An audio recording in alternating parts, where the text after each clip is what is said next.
Alors la raison pour laquelle l'État est présent au Mondial des métiers, et ce depuis plusieurs années, c'est effectivement pour pouvoir épauler 4 jours durant les jeunes,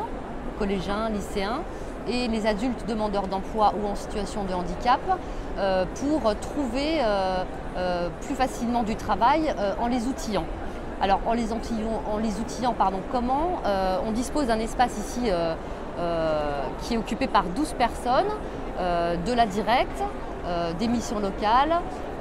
et de Pôle emploi qui sont là pour, dans un entretien individuel en tête-à-tête, accompagner les gens de façon professionnelle pour leur permettre de faire un CV et une lettre de motivation qui sont les premiers outils dont on a besoin pour pouvoir démarcher les entreprises, rechercher un stage, un job d'été ou alors s'inscrire dans une démarche d'obtention d'un contrat d'apprentissage.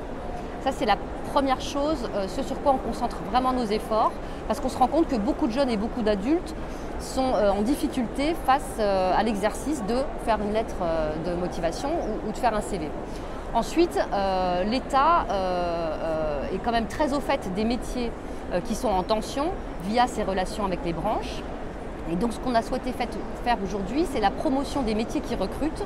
via 2 espaces différents. L'un qui concerne la réalité virtuelle et qui propose aux jeunes et aux moins jeunes de s'exercer aux gestes professionnels de métiers qui recrutent, par exemple le BTP, la carrosserie, peintre en bâtiment, électricien.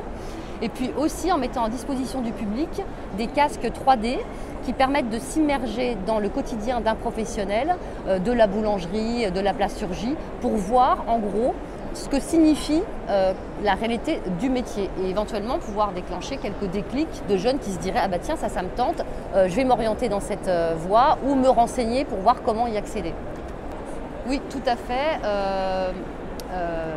La compétence de l'apprentissage est passée depuis peu de la région au giron de l'État. Et donc nous avons sur notre stand 2 experts en apprentissage qui renseignent les jeunes pour pouvoir accéder à cette voie, qui connaît de plus en plus de succès depuis 2018 et la réforme de Madame Pénicaud. Et puis on est aussi un espace consacré aux personnes en situation de handicap, jeunes ou moins jeunes, pour pouvoir être renseignés sur les modalités d'insertion, tout ce dont ils peuvent bénéficier pour être accompagnés dans leur recherche d'emploi et sur leur emploi in situ.